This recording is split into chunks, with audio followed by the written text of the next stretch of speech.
As we had mentioned earlier, our primary focus with priography is to capture one's life in its entirety, with a strong emphasis on the historical times in which a person lived to better understand the context of decisions made.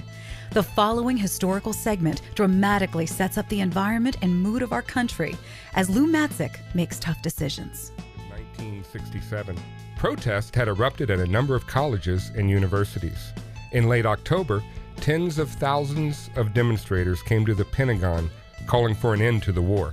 Elsewhere, a growing civil rights movement had pointed up injustice and racism throughout America. There had been 3 summers of urban unrest. Riots alone had taken more than 80 lives, and during the year, further events would unfold, some traumatic and others unexpected, that would fire the pot to boiling. There was little standing on the sidelines. People from all walks of life were taking sides.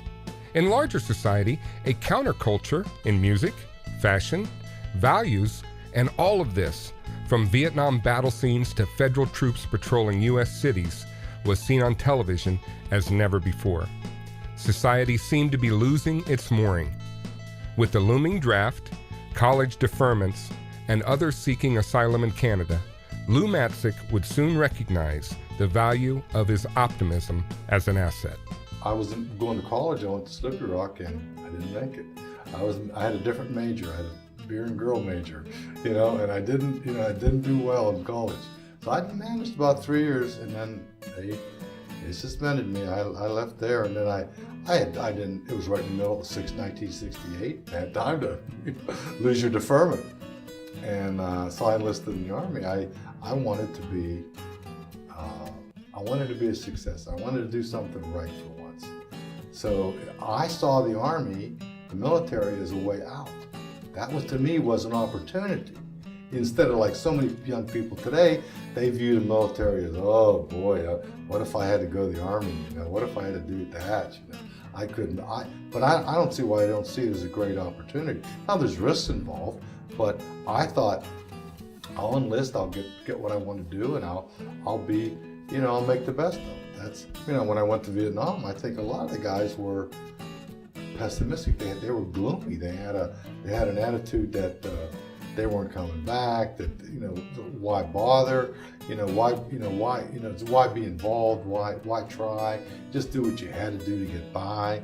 But I never felt quite that way. I always felt that do the best you can.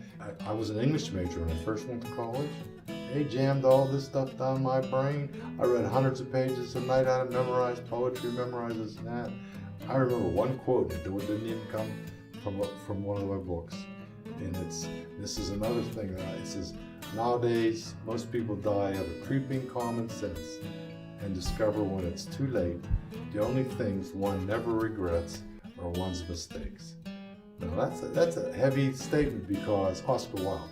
Now, so I don't regret any mistakes that I made because it's what the mistakes made me. So if you're optimistic and you really believe it, it will come through. And I believe the rest of your life will be guided by that optimism. That's why now even at my age, 62 years old, I'm in these times, in rough times, I'm still very optimistic about the future. I think things will definitely going to be right.